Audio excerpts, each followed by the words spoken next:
pleasure to meet this evening. My name is Trish Foster. I'm part of the Acuity Brands Center for Light and Space Training and Education team, along with Nola over here to my right. And this evening's all about growing relationships and education. So for those of you that are return guests to the event, welcome back. We're glad to see your smiling faces. And for those of you that are first timers, we hope to see you next time at our next event in November. Okay? So before I turn it over to Nola to introduce our dynamic presenter for this evening, I have one last very important thing to say, and that's our toast, of course. So let's raise a toast to Thursday nights, because you know it's time for Martinis and Lights. Cheers. So welcome to the Center for Light and Space. Just as a little bit of a background for y'all, this is the West Coast Training and Education Facility for Acuity Brands. We are located in three other locations, the main one being Conyers, Georgia, also New York, and in Granville, Ohio. And we do have courses in all four facilities. Martinis and Lights started in New York, and we have since brought it to the West Coast, so I'm really happy to see all of y'all out here tonight. We have a very good speaker with us tonight.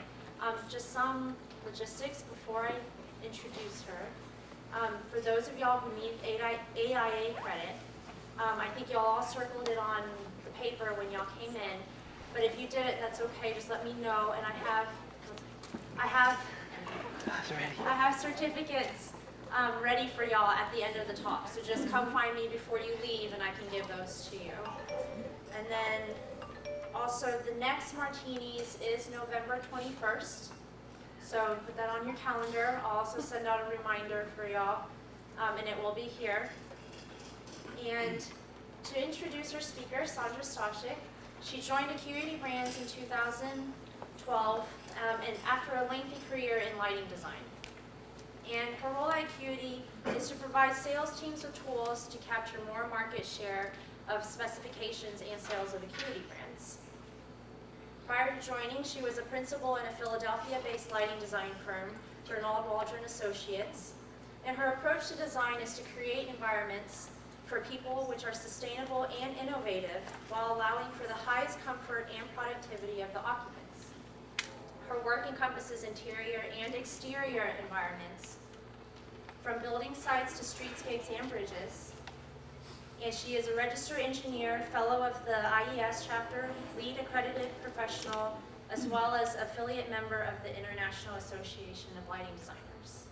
So if we'll all raise our glasses and welcome Sandra. Here. Thank you. It's really nice to be here. I get to come out here occasionally now that I'm with Acuity, and I came out here today expecting it to be freezing cold, and it was sunny and beautiful, and I went across the street and had lunch and sat outside, and I was so happy. I was like, oh, this is like so great. You know, I know maybe it wasn't yesterday, but I was here today, and so I was really excited to be here. So nice to see you. And some of you came from Los Angeles, right? Is that right? So are you did they come from the furthest? Did we have like awards people came from? We had some Texans. We lived in Texas. Where in Texas? Dallas. Well, when we did a seminar on healthcare lighting in New York, there were people from Dallas, weren't there? Yeah, that's really, that's really great. Did you come for the talk or the wine or the martinis? We want to know. The martinis. The martinis, right. Well, well, welcome. It's really great to see you all on this lovely day. And you know, it's like good that it's sunny if we're going to talk about daylighting design, right? So that's what our topic is tonight. So it is AI continuing education. You know that because Nola just told you all about getting your certificates. It's also GBCQ, Green Building Council. We're certified for the Green Building Council, USGBC. I could read, and then that way I wouldn't have to worry about stumbling over it. So we are an education provider for them also. So whatever your need, you can fill some of it. So tonight, what we're talking about is daylight harvesting. So the things that that hopefully by the end of the evening you'll understand better is how to define daylight harvesting and explain what does it really mean. And look for opportunities in your work for using daylighting. talk about the codes, what's happening with codes and how they're beginning to mandate daylighting design. And then look at how we calculate daylighting zones, because the codes all look at daylighting zones in looking at your approach to meeting the requirements. So we're going to define what's good daylighting design, why is it important, who cares anyway, right? And talk about daylighting methods, look about codes and standards and calculation of the zones. Well, we will definitely have time for questions and answers, or you could just go get more martinis, either way. You know? So there have been lots of studies about daylighting. A lot of them have occurred here in California, and guess why? Because there's so much sunlight and daylight here, right? So it's linked, the studies link higher levels of worker satisfaction and productivity. If you have daylight and views, improved morale. My husband's office is moving and they're almost going to have no windows, and I'm like, how can you do that? You know, like, you can't be like just giving up windows. It's really important, and we know that. We can increase retail sales, and I'll show you some examples of that. Students progressing faster, you know, like everybody's concerned about scores for students, and that's a big piece. Shorter hospital stays and reduced pain. I thought, oh, this is awesome. You know, like if you have better views, better daylight into your room, it helps to reduce pain and shorten your stay in the hospital. That's a win-win all the way.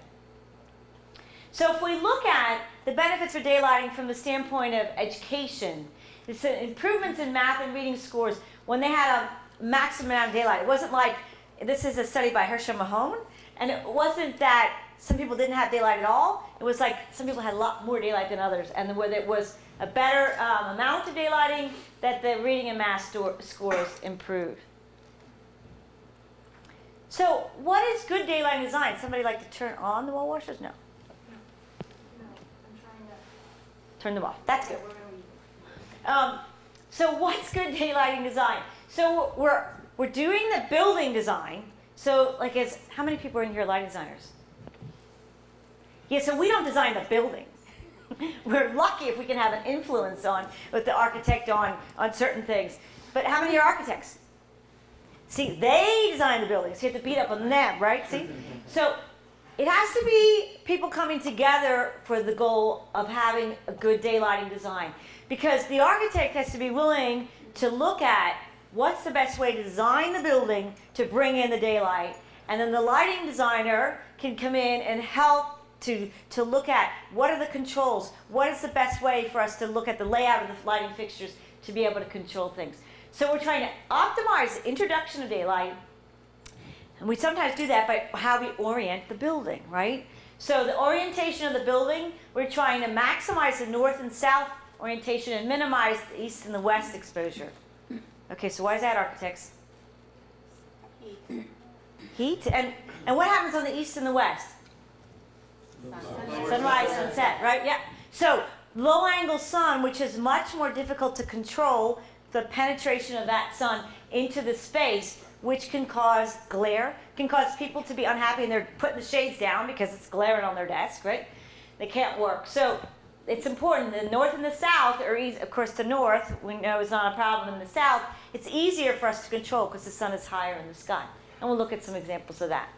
So we're trying to minimize any direct sunlight. And I heard a study at Light Fair last year talking about, it's not like you need to totally get rid of it. Like people in a study who could control their shade didn't mind a little bit of sunlight on their desk. If it was disturbing, they're trying to see their computer, that's one thing. But there was a minimal amount that was okay to them. So we want to minimize direct sunlight. We want to reduce extreme contrast from the daylit area to the non-daylit areas. So if this side of the room has big window and that side has none, and it's very dark in contrast. So we need to be able to manipulate the light to try and reduce that contrast. We need to control the electric lights in response to daylight. And years ago, when I was first in lighting and we were trying to do daylighting design, this was the hiccup all the time, was the control system was too expensive and they would value engineer out. This is my friend, she knows that. And they would value engineer out the control system. So you threw the baby out with the bathwater because you need to control the lights and turn them off. And now with LEDs, it's become so much easier. The control systems are are less expensive and it's easier to do. So why is it important? The connection to the outdoors. Lots of studies about this. If we have a view, it makes us feel better. We can rest our eyes, look out to the distance. Circadian rhythm. Everybody's talking about circadian rhythm. Our internal clock, it requires daylight, short wavelength radiation in the morning to help regulate bodily functions. Decrease in hospital stay, we talked about that, postoperative pain. If we have daylighting plus controls, we'll reduce energy. Okay? Daylighting plus controls will reduce energy, not daylighting on its own. New codes mandating it. So we have evolved. Man has evolved in changing daylight. The sun rises, we have the warm color in the morning. As the sunrise comes up, we have the very blue sky as the day progresses. And then at night, again, we go back to the warmth.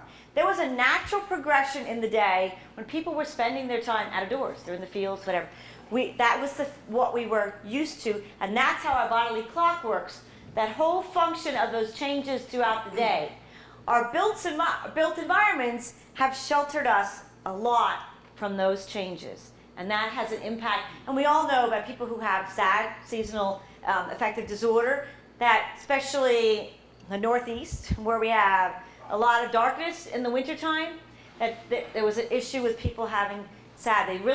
They were getting depressed, and there were studies that were done, a lot of them in Philadelphia, and they were by Dr. Brainerd, and people sat in front of a light box to get that saturation to help their circadian rhythm and their clock. So it's very, very important in the way that we function. So light enters through our eye, and there's a suprachiasmatic, and if somebody can really tell me how to say this, nucleus, like SCN, and I didn't have any martinis. Janice, tell us how to say it. So, and the output is our rhythms and our behavior, the physiology of our body.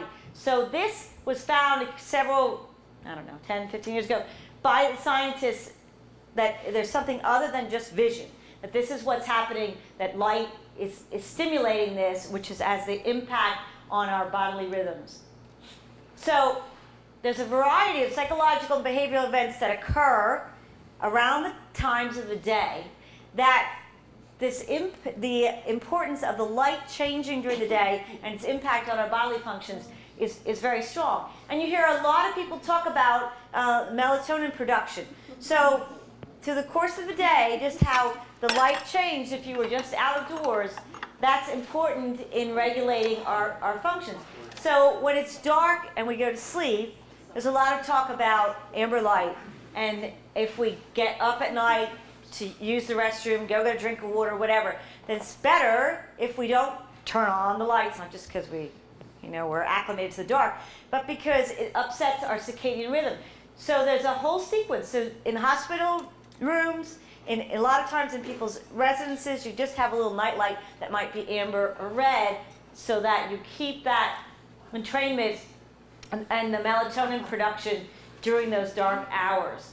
So that's why shift workers, there's a lot of issues around shift workers, because that time when they should be in darkness, instead they're working. So there's a whole there have been studies around that. Somebody has a joke. It was a couple of the items on the... Oh. I didn't go fast enough and you wanted me to go into that. Yeah. That's okay. All right. So let's talk about students. So this was a study that the Lighting Research Center at Rensselaer did in looking at the impact for students if they put amber glasses on, which did what?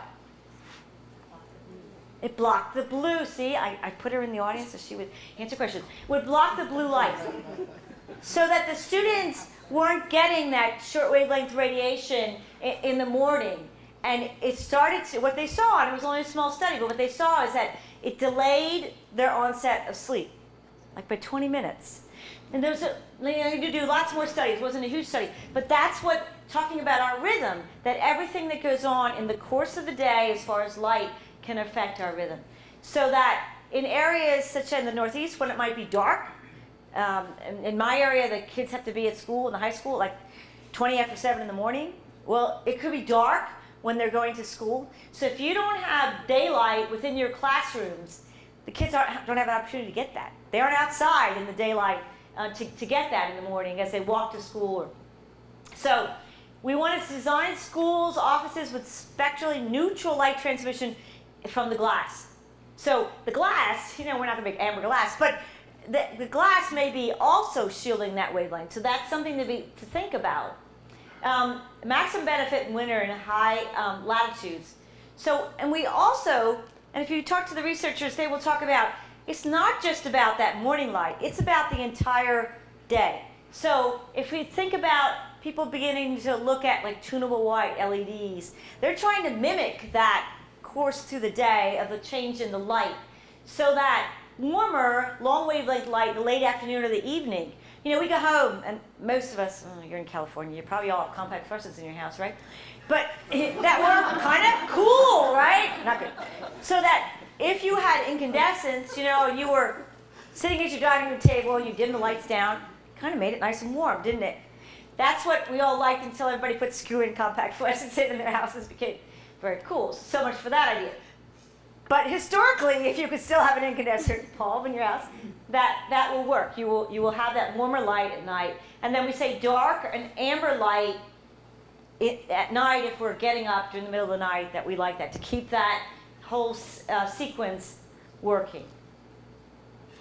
So the first step is we want to provide daylight. And I just got a tour from NOLA. They just replaced Skylights in our warehouse over here. And by the time you leave, it'll probably be getting dark. You won't be able to see it. But providing daylight, whether it's skylights, vertical fenestration, that's our first step. The second step is to provide control systems to dim it or turn it off, because there's no energy savings if you keep the lights on, okay? You got to put the controls in. So NOLA has controls over there too in the warehouse. So if we look at one of the benefits of daylighting is energy savings. It's not just because I've turned the lights off, but I might also be really helping my demand charges. And demand charges are a huge chunk of any commercial utility bill. And so if we can reduce those peak demands, we can help in the energy savings. So there's our lighting energy, our demand charges, and our cooling energy and our demand charges. So if we can help that, it can make a huge difference in the utility bills. So we can introduce daylighting lots of different ways. We can have skylights, top lighting. So I was just saying, like we put in the warehouse, new skylights. We can have atriums, monitors, clear story windows, tubular daylighting devices. Architects know lots of different ways to bring daylight into a space. Side lighting, we can have vertical fenestration. We can have light shelves that help to bring the light further into a space.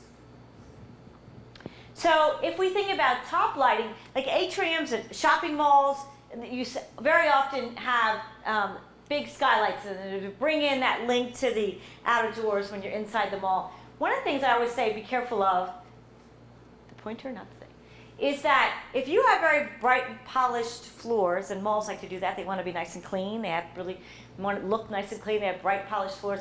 Well, with that clear skylight, there are certain times of the day you probably have some very strong glare from the floor. From the floor, you can kind of like think about that, but it's very much could be a problem. Beautiful renovation to the mall, really lovely, and I think they probably like the polished floor because it's easier to keep clean, but it may not be the best with the clear skylight.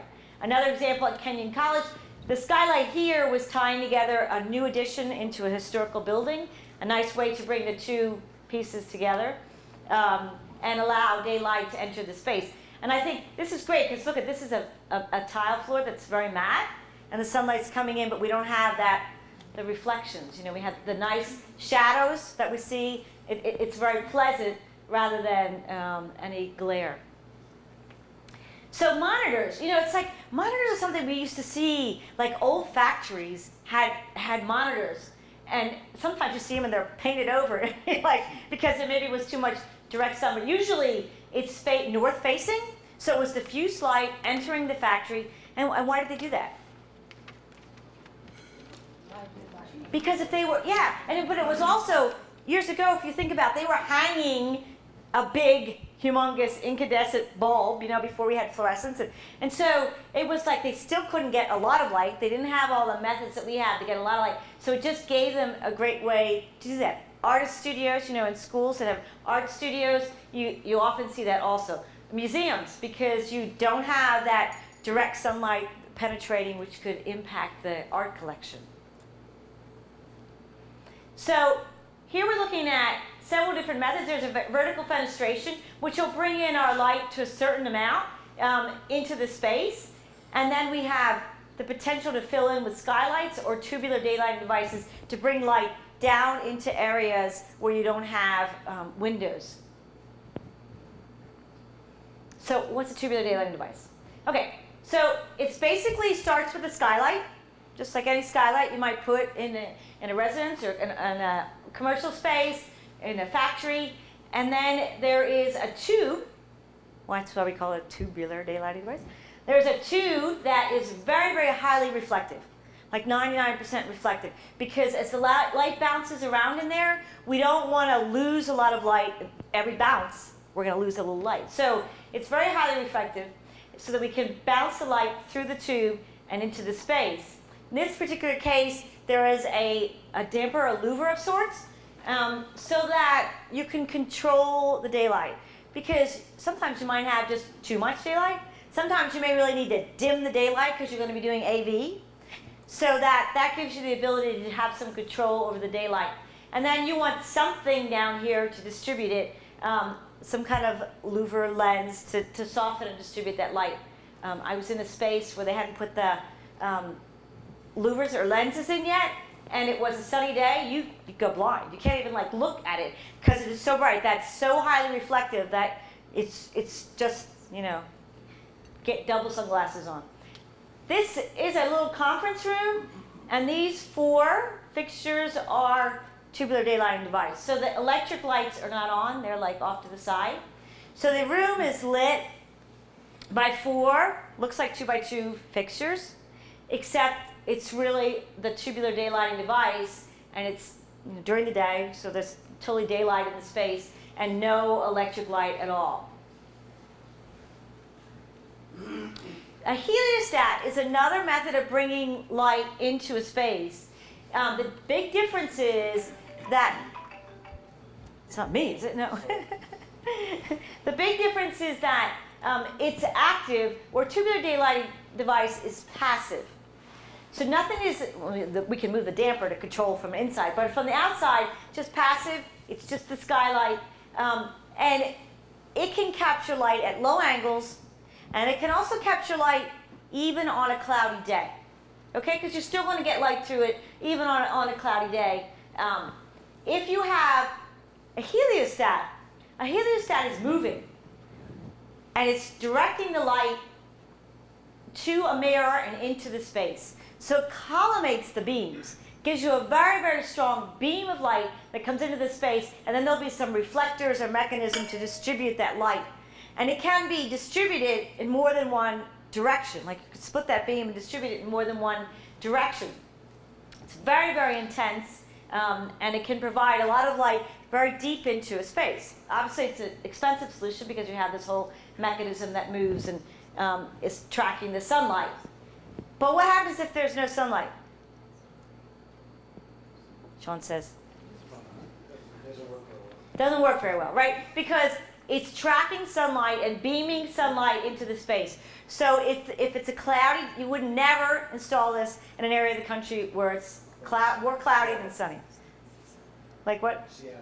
Like Seattle, yeah, right. So you would be a total waste of your money. So you have to put it in an area where there's a lot of sun, a lot of sunny days, more than cloudy days. Okay, skylights. I was talking about, we have some skylights next door in our warehouse. So skylights can be a very good way of providing lighting, especially on a single-story space. If it's multiple stories, you can put it on the top floor. And this is a Walmart, a high-efficiency store, and the lights are dimming to off when there's sufficient daylight. And people don't know it. People shop in the store. They don't have a clue that it's daylight rather than electric lights in the store.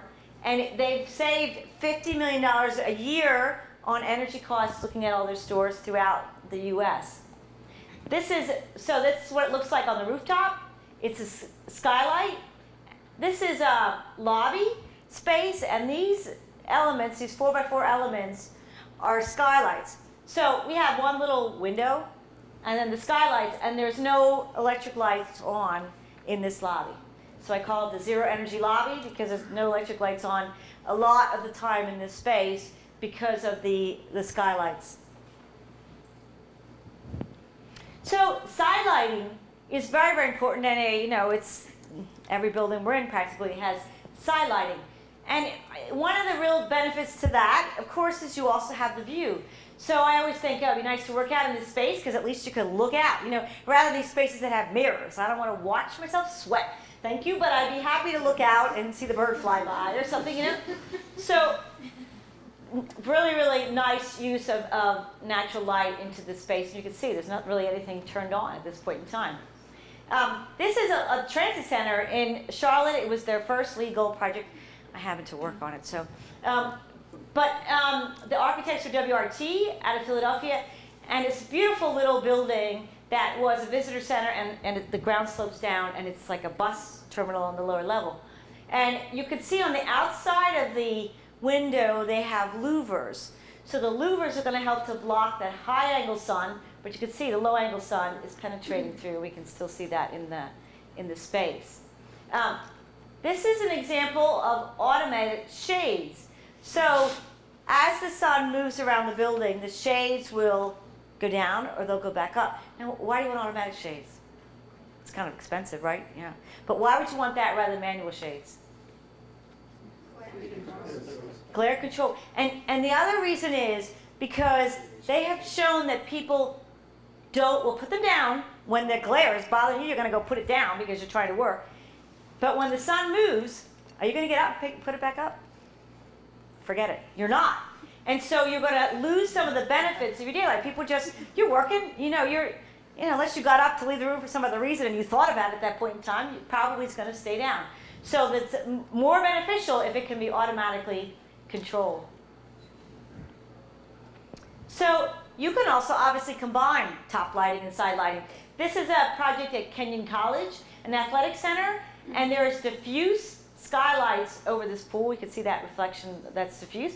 There's diffuse skylights, and there's vertical fenestration windows and some clear stories on the other side, and they used frits on some of the glasses to help have some control. And the goal was to maximize usable daylight and reduce energy consumption and lamp maintenance. It's a huge facility at Kenyon College, and lamp maintenance was a big issue. This project was done long enough ago when you couldn't have solved it with an LED. So it's actually a dimmable metal halide, which anybody who's in lighting will know that that's like really a pain. That's not really very easy to do. But it is a dimmable metal halide, and they've been really pleased with the results of the overall the building of enhancing the environment with daylighting and the controls. So as we're looking at, we said with daylight harvesting, we're trying to bring in light that's more diffuse and to control it. So here's another example showing the shades. So this is 4 p.m. and we're seeing on the west side that the shades are down because it's that low angle sun. And on the south, they're starting to come back up. So the course of the day, that's what's going to happen. You're going to have those shades, which are controlled, are going to modulate as the sun moves across the sky. If we're looking at this penetration of the sun, and in January our sun angles are lower. You drive in January and you need your sunglasses. Seems like more than in the summer because the low angle sun is very, very blinding.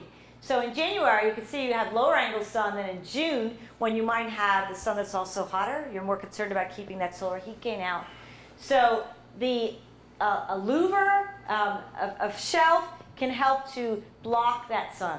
So we're trying to minimize that direct sun. Okay, so how do we bring it all together? How does it work? So we're going to need a photocell to control the lights, right? So we have a photocell that's mounted in the ceiling, and if we look at a space, a small enclosed space, we have an area we call the primary daylight zone, and that's where we're saying we could have enough light, if we had a window here, we would say in this side of the room we might have enough light that we could turn these lights off entirely. And on that side of the room, maybe there's some daylight contribution, but not enough. So that's a secondary zone. So a primary zone is where we're saying we have enough light that we could turn the lights off entirely. So the photosensor in the ceiling will be detecting the amount of light that's coming in from daylighting and the amount from electric light. It's going to sense the light on your work surface and automatically adjust it based on the combination of those two things. It's going to lower that, the dim or turn off the indirect lighting here if we had a lot of daylight, to adjust it to get to what that preset level is if we wanted 30-foot candles here or whatever that level is that we wanted. So when we look at a building, we're working with an architect who's designing a building. Obviously, this is a building that had a lot of thought around daylight. And you can see this sloped ceiling is really helping to get that daylight to penetrate into the space. On the opposite side, we have a clerestory on the top to help to bring light into this space. And we can see how it rakes across that ceiling, and these lights over the stacks aren't on in this photo. Hooray, hooray, the lights are off. We're saving some energy, right? So it's a great example of the importance of the combination of the architect and the lighting consultant working together to create a really successful space. So we're working with the geometry, the reflectances. Very important. We talk about daylighting. We've all had the projects where we thought this wall was white, and we walked in after the project was installed. We had lovely wall washers on it, and it's dark blue. And we're going like, well, that was a waste of that energy because I got this really dark blue wall. It doesn't look like I did anything on it as far as lighting it. So the same thing when we talk about daylighting. If we have lighter surfaces, we're obviously going to reflect the light around more and create a brighter looking space. The space wouldn't be very successful if that ceiling was a brown or whatever this is, something dark like this. We wouldn't have that light reflecting in the space. So finishes are really, really important when we're looking at daylighting, especially looking at on a sloped ceiling like this. So side lighting versus top lighting. So this is big skylights in this space, top lighting, and a lot of vertical fenestration here. And we can see 2 rows of shades. Now obviously they're automatic because who's controlling those, right? So again, the automatic shades to control the glare in that large space. So top lighting, centering from clear stories monitors, side lighting from vertical fenestration. So what about codes? What's going on with codes? Almost every code that we're dealing with, no matter where you are in the country, is beginning to mandate some daylighting. Okay? Almost every single code. So we have to start paying attention to it. We can't just say, this is like for people who have money and can do this in their facility. Standard 90, 2010, IECC, IGCC, Title 24, and LEED, of course, has had daylighting credits. I just downloaded this map like 2 days ago, an update of this, and it was very interesting because I had one from like 6 months ago, and we had the blue states and the, and the white states, right? but anybody live in any of these states that don't have a code? Look at that. It's like, so, and North Dakota, in the earlier map this year, didn't have a code. We did a healthcare lighting seminar in North Dakota, in Fargo, North Dakota, and they didn't have a code. They have one now. I'm really pleased to see that. 2007, 2009, standard 90. So somebody's squinting. So the Color Light California is ASHRAE 2010, 2012, which I don't really understand because I thought you used Title 24 here. So it has to be. It means it's equivalent. More lighter. Yeah. I mean, this is, I didn't make this map up. I downloaded this map. No, I downloaded it from the DOE website, right? But anyway, I think it's kind of interesting to see these states that don't have any codes at all. I just think it's kind of amusing, and it's definitely a lot of blue states, right? So what's happening with ASHRAE 2010? So we're saying in California, it's not really a Title 24, but it has to be like as stringent as 2010, which is what is supposed to be happening now, that the codes are supposed to be, the federal mandate was that I believe it's by October this year, that all the states are supposed to be as stringent as 2010. Now you can see that's not the case because 2010 is this color like California, right? So we can see how many states are like that. Not very many. So in 2010, but what's the other impact on a lot of us with 2010? Starts with an L. Lead. Good try, though. Good try. Lead, because the new version of LEED is using 2010. So 2010 is going to become important to anybody who's doing a LEED building, a LEED project. And in 2010, skylights are required in buildings less than 4 stories and spaces over 15 feet high. So think about a big box store. Mostly they're less than 4 stories. Mostly they're 1 story. And a lot of them are over 15 feet high. So big, really big push there from a... Are we talking CDC 2010 or are we talking IBC? What are we talking about? We're talking about ASHRAE, IS standard 90.1, the energy code, which every, California uses Title 24. But if you're doing a LEED project, the basis for the new LEED version 4 is 2010. So that Title 24 changes in January.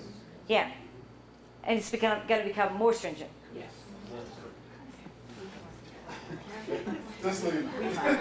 I have some Title 24 in here, but it's the current one, not the, I'll have to change it before January, yeah. So if it's 15 feet high and over 5,000 square foot, we have to have daylighting with responsive controls. So it's really good, because not only you have to have daylighting, but you have to have the controls. Vertical fenestration on the south facade has to be greater than both the east and the west individually. So they're trying to say minimize the east and the west, and that's the way they're saying it. There's total vertical fenestration area, less than 40% of the gross wall area. So I'm like, well, what happened to the glass building, right? I guess you need a variance. And also gives input on solar heat gain and U values, and allows for higher solar heat gain if there's exterior shading devices, because it's cutting that radiation from even entering the space. Daylighting control requirements for top lighting, but top lighting and vertical fenestration, they both have requirements for controls. And for top lighting, any skylit area greater than 900 square feet, the lamps have to be separately controlled or have at least multi-level control. So you don't have to dim it, but you have to at least be able to step dim it, have multi-level controls. And the light sensor has to be able to be calibrated without you getting up on a ladder and trying to calibrate. Very important piece to that. So if it's multi-level, you have 2 steps between 0 and 35 or 50 and 70. Or you can do continuous dimming. So very, very specifics about how you need to control it. And if you look at the coverage for top lighting or skylights, looking at the area of coverage, the way the code reads is the skylight dimensions plus 75% of the ceiling height in each direction gives you what the expected coverage from the skylight would be for your daylighting zone. Okay? So it's the distance that would be your primary top lighting zone. If you have side lighting and the combined area of the enclosed space is greater than 250 square feet, the lamps have to be separately controlled. Just like if it was top lighting. We have to be able to calibrate that photocell, we have to be able to have dimming or multi-level switching. So same thing. Now we're down to a smaller space, right? Because we're talking about side lighting, and as long as it's greater than 250 square feet, the lamps in the primary area, again, the primary zone, have to be separately controlled. So the primary zone is defined as the width of the glazing plus 2 feet on either side, and then the window height. So if we had a window height of 10 feet, this becomes a 10 feet depth, and that's your primary zone. The secondary zone really repeats the same. Window height comes back into the space, but I'm just trying to show here that in either case, in the primary or the secondary, if you have an obstruction higher than 5 feet, okay? So you have this nice daylight, and then you put a 5-foot high partition here, and you have some cubicles, and you have circulation here. Well, that 5-foot high partition is going to stop the daylight, right? It's going to block the daylight. And so then your primary zone would become just that little area between that partition and the glass because it's blocking the light. The other code that we see is 189.1, which is a total building sustainability code. I don't think you really deal with that a lot here, so I won't really dwell on it. The goal was to achieve a 30% reduction in energy costs over 2000, ASHRAE 90.1, 2007. You got something similar to that in California called the Green Building Code. Yes, I think it's very, because I was looking at that as far as hospitals and schools. Yeah, it's similar to that. So it's looking at the, and it probably has similar kind of goals as far as reduction over, you know. Not 30%, it's 50% for Tier 1. I think it's 20 or 25% Tier 2, which is pretty hard when you factor in California boards. Yeah, to be 20 or 30% lower, yeah. Yeah. And again, it has daylighting requirements. And this time, each different code is just slightly different. Like this is for buildings less than 3 stories, you know. So it's just slightly different as you look from code to code, but the same kind of idea. The other thing that comes out in this standard is that skylights have to have a haze value of greater than 90%. It's kind of, what does that mean? Yeah, he says, what does it mean? That it can't be clear. It can't be clear.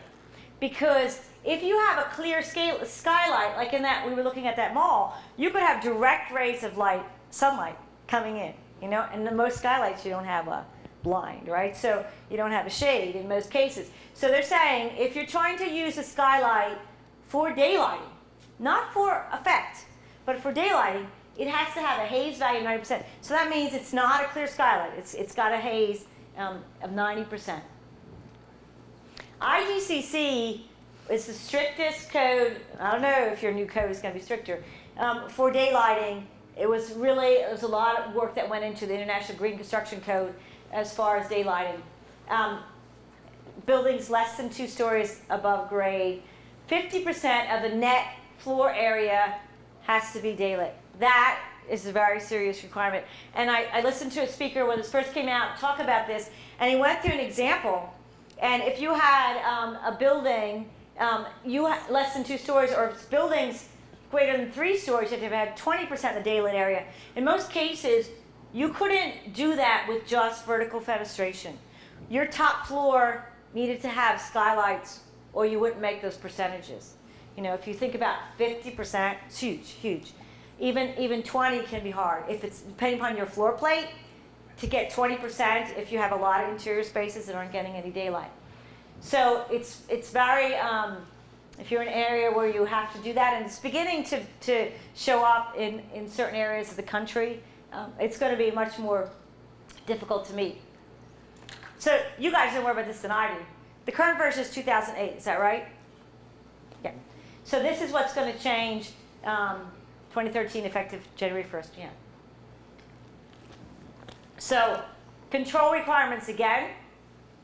Control at least 50% of the general lighting in daylit areas, and controls luminaires in primary side-lit areas separately from skylight areas. So it's looking at the 2 separately. Accessible photocell again, just plain common sense. And automatic controls, again, multi-leveled and step dimming. So that sounds like a whole lot like standard 9, right? The multi-level step dimming, calibration. So it's very, very similar. And we can look at, this is a nice little graph, which is showing the savings that you can get from daylighting, because as this is the available daylight, and this is your artificial light, it can just drop down in response to that. So that chunk that you're looking at in the middle here is what we can save in the course of a day from daylighting.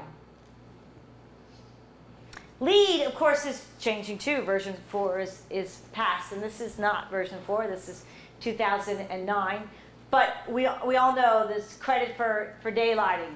75% of normally occupied spaces with 10 foot candles minimum, 500 foot candles maximum. So LEED, you know, if you think about it, I was saying how similar things are.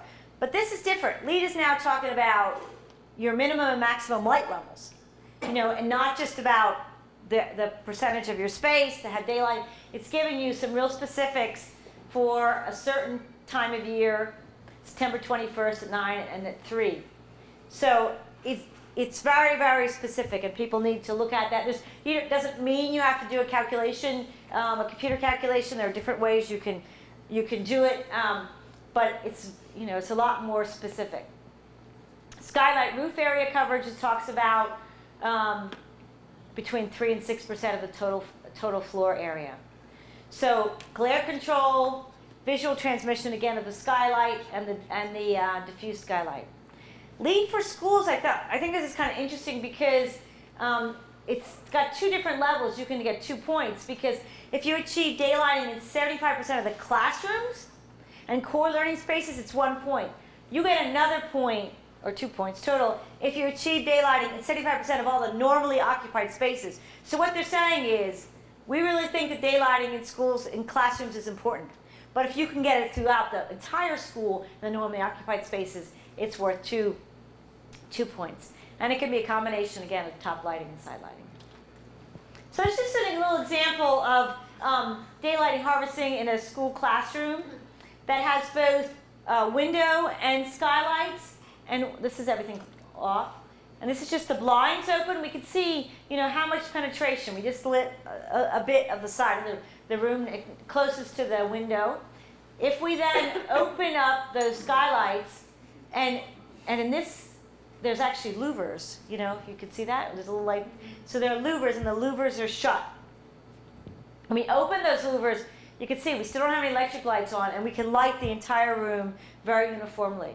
So this is like a great thing in a school like this with it's 1 story, and it's a great way to light that classroom. And if you think about elementary schools, high schools, one of the kids in school during the day.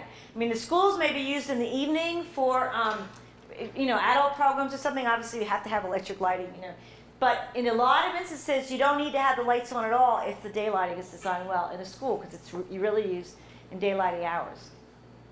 So the maximum with the skylights and the blinds full open. Again, that louver gives a control for if you're doing AV in the space. Teachers are using AV all the time now, so you have to be able to control that, especially with the overhead skylight. We talked about this already. We have the dimension under the skylight. It's 35-degree angle, basically, the spread of the light, so it's 70%. So it's the height times 70%. So it's like 4 feet plus 28 feet. So we get dimensions of 32 by 36 as the coverage of the space. So if we look at that in an actual floor plan or reflected ceiling plan, and we start to diagram out what that will look like, we can see what that coverage would be. Where's the primary zone for the skylight? That's giving us that primary zone, which can tell us where, if we wanted this whole space to be lit by skylights, then we don't have enough skylights in space. We need a few more. In retail, basically we say that if you provide 5% of the ceiling with skylights, you're going to cover that retail store. And in a retail store, if you're trying to really cover it, you want to cover vertical shelves, right? So you have to think about the fact that you might have a high ceiling, but if you talk about obstructions, your vertical shelves means you want a pretty good density of skylights in order to get coverage throughout. So 5% of the area. So in 100,000 square foot, if we were using a skylight that was 5 by 10, it means we have 100 skylights. Seems like really a lot until you see it in the space, and it doesn't look like it's a lot, So when do the lights need to be on? What is the set point for dimming or turning off the lights? You're deciding that, and then commissioning that. You're deciding that in this lobby, I only want 10-foot candles, and then I want to turn the lights off. You're deciding this classroom based on the requirements that are the IS requirements, your state, your school district requirements. It's 30-foot candles, it's 40-foot candles, 50-foot candles, whatever that level is, and then commissioning it to turn the lights off or dim accordingly. So we have 2 different kinds of photocells we think about, a closed loop and an open loop. And I always think about the open loop, it kind of like sees the sky, and the closed loop, we're containing it within the space. So a closed loop, the photocell is exposed to the brightness in the space. We're putting it in the primary area, the primary zone. And we want it in spaces where the task is important, because if I'm working on this desk, I want to be sure that I have the right light level in the space or in the classroom. So we need a photocell in every space so we can control each space separately. Nice space, that library. Nice library, right? Architect. It's the Valley High. Is it Nolan Tam? So you're with Nolan Tam. Are you Noel? Nice to meet you, Noel. We like your library. I didn't say anything bad about it either, did I? I mean, very complimentary. I love this library. Good thing I gave him credit and everything, right?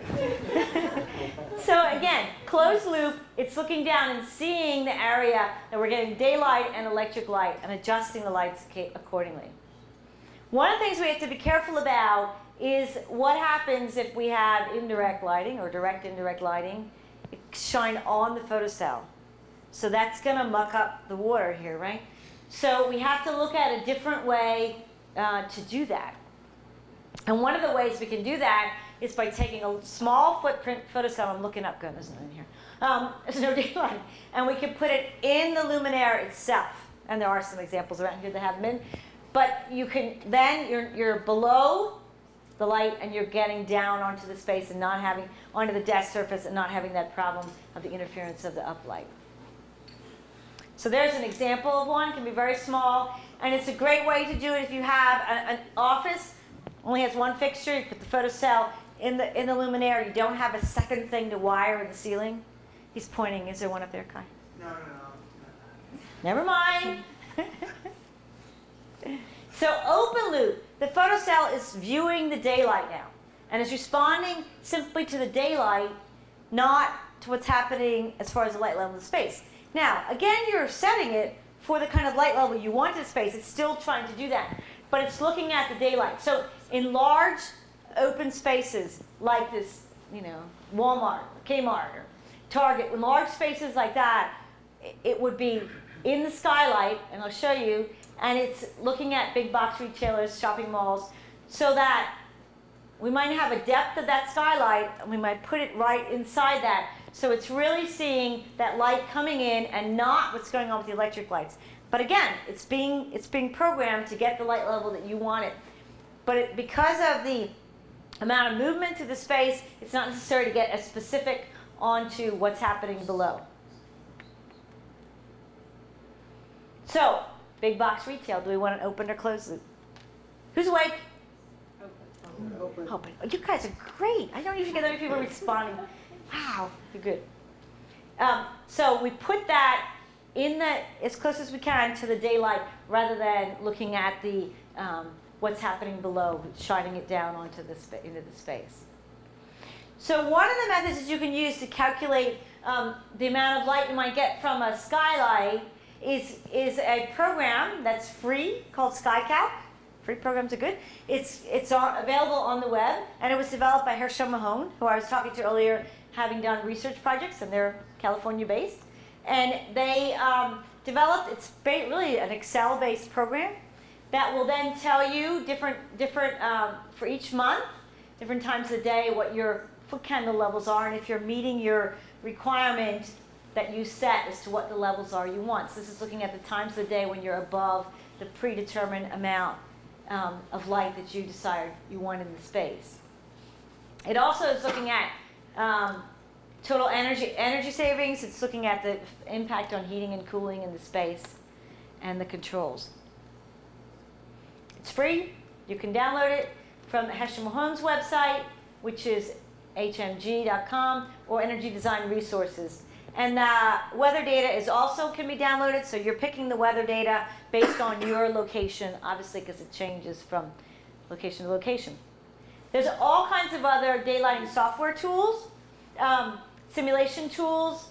Visual is coming up with a daylighting module, AGI 32, Dialux, SkyCalc, we mentioned. And there's also other tools like Daylighting Pattern Book, the Lighting Research Center, and physical modeling methods.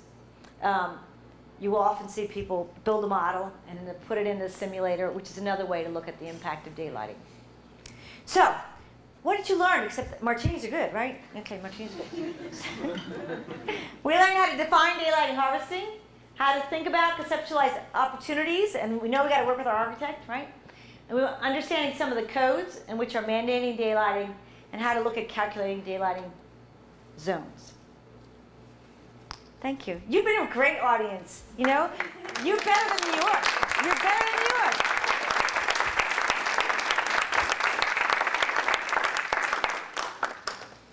That's all our sunshine that makes us better than New York.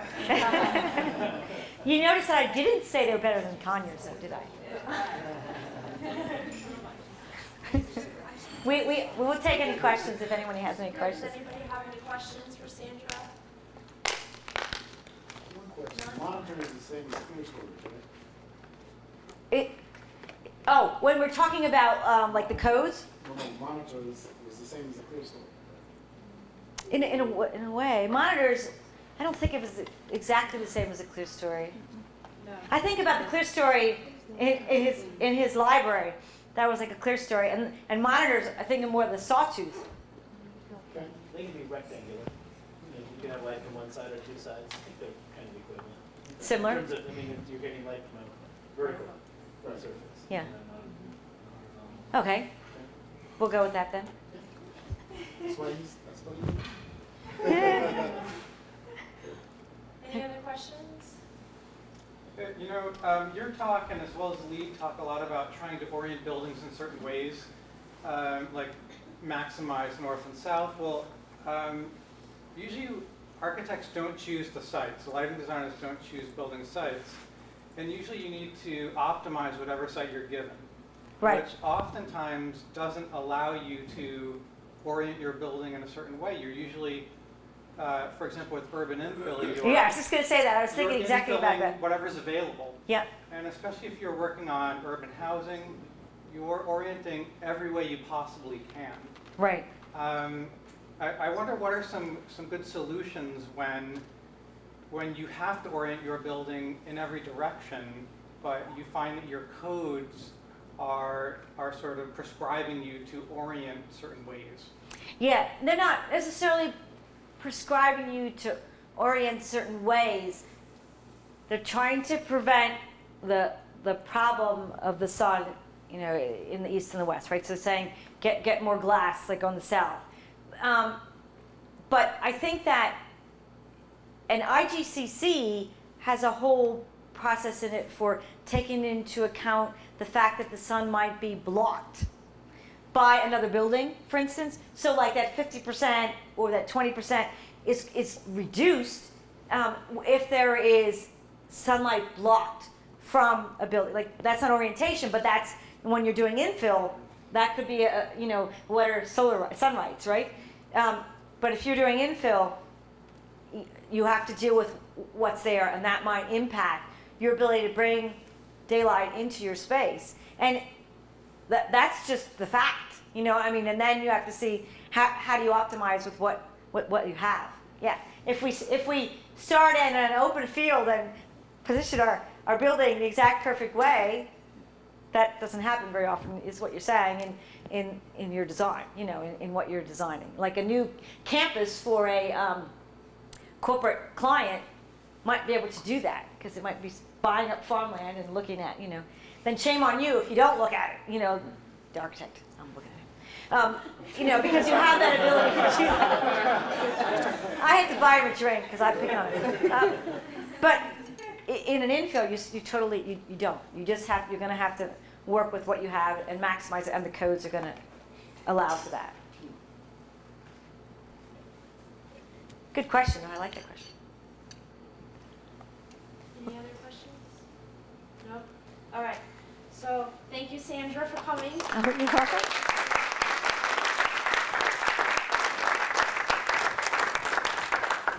We'll be here hanging around with y'all for a little bit, so if you have any other questions that you think of later, she'll be here to answer them. And for the skylights that she mentioned that we have installed in our warehouse, the sun has already set. I just went unchecked. So, but if y'all are ever here in the facility another time, just let me know. I can take y'all over there to take a look at those. She talked a lot about the codes that are available for us to follow for all of our daylighting needs. There are two things I wanted to mention on top of that. The first one is the Center for Light and Space on our website. We do have online modules that have in-depth information about lighting for these codes for all the ones that she covered in her presentation. So if you would like more information on that, just come talk to me. I can give you the site, the actual website and stuff to go to for that. And those are all AIA accredited also. The other one is we are having a Title 24 presentation here in Berkeley in a few weeks. That session is full, but because it's full and overflowing, we are doing another one in September or October. We haven't picked a date yet. So keep that in your mind if you would like to learn more about Title 24 for those of you from California. I know it's a new thing that's come out, so everybody's trying to get as much information as possible. Meg Daniels in the back, she will be one of the presenters for that presentation, so we will be putting that together in the next few weeks to get a date for y'all. Be on the lookout for an email from me or something for those of you who are particularly interested in that. We know we have a lot of demand for it, and there's a lot of information for the mandatory provisions. So our intent is really to go over the code, the basic elements of it, and then also pivot that with just some information as far as Acuity brand solutions that can align well with each of those, so that, you know, that multi-level control of the daylight harvesting and what have you. So we'll be in touch. And just a really quick wrap up, our next Martinis and Lights is November 21st. That is the Thursday before Thanksgiving, so keep that in mind.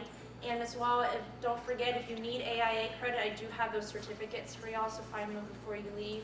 There still is food and drinks available, so hang around, get to meet some new people. And the lights are off, but in the very back, in the right corner behind Meg, there is a table with martini glasses, some shakers, some swizzle sticks.